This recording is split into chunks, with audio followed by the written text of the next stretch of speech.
Une autre startup, MyBrain Technologies, qui met sur le marché, qui mettra bientôt sur le marché un casque MeloMind dont Michel a parlé tout à l'heure et qui nous parlera probablement de leur levée de crowdfunding et du succès, en tout cas des perspectives qui s'annoncent. Bienvenue. Merci beaucoup. Donc moi je suis Antoine Méliez, je suis en charge des partenariats chez MyBrain Technologies. Et tout d'abord merci aux intervenants qui sont venus juste avant parce qu'on peut difficilement espérer une meilleure introduction pour MeloMind. Et donc du coup on m'a demandé aujourd'hui de vous présenter un peu le produit qu'on est en train de lancer. Mais tout d'abord un petit peu de présentation sur la société. MyBrain Technologies, on est une startup qui est issue des neurosciences parisiennes. On a été fondé par deux chercheurs de l'Institut du cerveau et de la moelle épinière, anciennement du LENA, qui étaient donc respectivement docteurs en sciences cognitives et en neuroimagerie. Et en fait, c'est un peu l'ADN de la boîte que cette double convergence de domaines neuroscientifiques que sont les sciences cognitives et la neuroimagerie. Et en fait, Johan et Thibaut, donc les deux fondateurs, quand ils étaient à l'ICM, sont partis de ce constat que les laboratoires français, et même internationaux, mais spécifiquement français, regorgent de découvertes et d'innovations qui sont simplement pas utilisées, qui sont simplement pas exploitées par le grand public ou par l'industrie, qui pourraient, mais qui, par manque d'interaction avec le monde de la recherche, eh bien, ne sont simplement pas exploitées. Et donc, à partir de cette volonté-là, ils ont voulu créer un système qui allait permettre de sortir les neurosciences des laboratoires.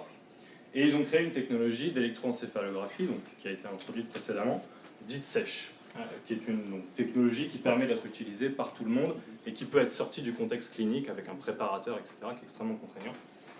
Ils ont développé cette technologie-là. Ensuite, ils ont travaillé effectivement un petit peu sur des thématiques de design produit, de design d'interaction, pour créer un produit qui ne soit pas un produit de scientifique, mais qui soit un produit qui soit utilisable par tout le monde, par le lambda, la personne qui n'a jamais spécifiquement utilisé de produits technologiques. Et grâce à la convergence de toutes ces thématiques-là, ils ont créé leur premier produit, qui est donc le MeloMind. Nous avons créé, puisque j'avais rejoint la boîte à ce moment-là. Donc le MeloMind, le voici. Concrètement, pour un utilisateur, le MeloMind, c'est un casque audio. C'est un casque audio Bluetooth qu'on peut utiliser dans le métro, qu'on peut utiliser tous les jours pour écouter sa musique. Mais il a une petite particularité, c'est que si on y branche les électrodes que vous voyez là, eh bien ce casque audio, il peut mesurer votre activité cérébrale. Et il peut être connecté à diverses applications. En l'occurrence, la première application qu'on a développée, c'est un système de neurofeedback qui va vous permettre d'entraîner votre cerveau à mieux gérer votre stress au quotidien. Donc comme on l'a présenté, le neurofeedback, c'est une technique d'entraînement cérébral par en gros, la modulation d'un stimuli. Donc, je vais revenir dessus un petit peu après. Et donc ils ont créé ce premier produit en collaboration avec l'Institut du cerveau et de la moelle épinière, dont ils étaient issus, avec donc du coup cette volonté de l'apporter au grand public. Et pour l'apporter au grand public, l'une des choses importantes, c'est de ne pas leur donner le système de neurofeedback qui sort de la recherche, c'est-à-dire quelque chose où vous avez besoin d'un préparateur à côté pour expliquer à la personne comment moduler la petite boule dont notamment Michel a introduit précédemment, et quelque chose qui soit intuitif, facile d'utilisation et qui surtout accompagne la personne dans sa progression, qui lui donne suffisamment d'informations et qui l'encourage suffisamment, comme l'a présenté un petit peu pour la problématique de Petit Bambou. Donc c'est vraiment ce qu'on a voulu faire, c'est au-delà d'un système de neurofeedback, faire un coach. Un coach de la relaxation, un coach de l'entraînement à la gestion du stress. Et ce coach, il s'appuie justement sur ce neurofeedback qu'on vous a présenté. Et pour nous, c'est un neurofeedback qui n'est pas visuel, mais qui est un neurofeedback audio. Concrètement, on va demander à l'utilisateur d'apprendre à moduler une petite musique, une musique de relaxation, que je vais vous faire écouter. Et en apprenant à moduler cette musique, eh bien, l'utilisateur va inconsciemment apprendre à mieux gérer sa relaxation, à mieux gérer son stress, à développer son processus cérébral. Et donc, à force de faire des séances, eh bien, il va se sentir mieux dans sa vie de tous les jours et il va être plus à même de gérer les situations stressantes. Intéressant.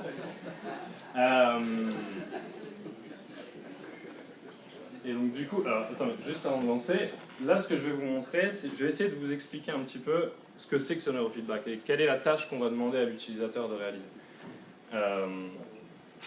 Concrètement, là vous allez avoir, en fait le casque que l'on a développé mesure un indice de la relaxation. Les deux électrodes vont nous donner un niveau de relaxation. Et à partir de ce niveau de relaxation-là, on va venir synchroniser une musique qui va évoluer en temps réel en fonction de ce qui se passe dans la tête de l'utilisateur. Et c'est en se concentrant sur cette musique-là que l'utilisateur va, de ce fait, impacter son processus cérébral. Donc vous allez voir en bas un indice de relaxation qui a été mesuré par le casque. et vous allez pouvoir entendre en temps réel quelle est la variation que l'utilisateur va entendre. Notamment, vous allez faire attention, quand la courbe diminue, vous allez entendre un bruit blanc qui va monter. Et en fait, c'est ça la tâche mentale qu'on demande à l'utilisateur, c'est de se concentrer sur ce bruit blanc pour le faire disparaître. Et en le faisant disparaître, c'est là qu'il agit sur son processus cérébral et qu'il l'entraîne. Donc l'idée, ça a été vraiment de construire une expérience qui soit simple et qui nous permette de sortir un petit peu de toute la complexité du monde scientifique pour rendre ce système-là accessible au plus grand nombre. Donc concrètement sur ce produit, comme on l'a introduit en entrée, on vient de le commercialiser à travers une campagne Kickstarter. Donc la société a 2 ans et on est sur le point de le vendre. Donc on est encore sur la phase de finalisation du prototype et on devrait être sur le marché d'ici la fin de l'année. On a bouclé à peu près 160 000 € sur Kickstarter, ce qui est raisonnable et qui nous permet surtout de lancer un peu la phase de production et de lancement sur le marché, a priori français dans un premier temps et américain par la suite. Mais du coup, MeloMind, ce n'est pas uniquement un système de gestion du stress, un système d'entraînement à la relaxation. C'est au-delà de ça. C'est un système de neurotechnologie qui, comme vous l'avez vu, contient des électrodes pluggables. Ces électrodes pluggables, elles vont nous permettre de développer d'autres types de branches, d'autres types d'électrodes pour accéder à d'autres régions du cerveau et donc pouvoir imaginer d'autres applications basées sur cette mesure de l'activité cérébrale. Notre volonté, ça a été de créer ce système-là comme un système ouvert qui serait accessible à toute une communauté de développeurs et pas seulement une communauté d'initiés aux neurosciences. Donc pour ça, on a développé un SDK, un Software Development Kit, qui est une brique logicielle qui englobe un peu toute la partie neurosciences et qui permet à peu près n'importe quel développeur Android ou iOS, ou même n'importe quel développeur logiciel, eh bien de créer sa propre application. Et derrière ça, on imagine essayer de généraliser un peu les neurosciences et créer un système qui puisse être utilisable dans beaucoup d'applications. Donc voilà. Je vous remercie pour votre attention. Merci Antoine.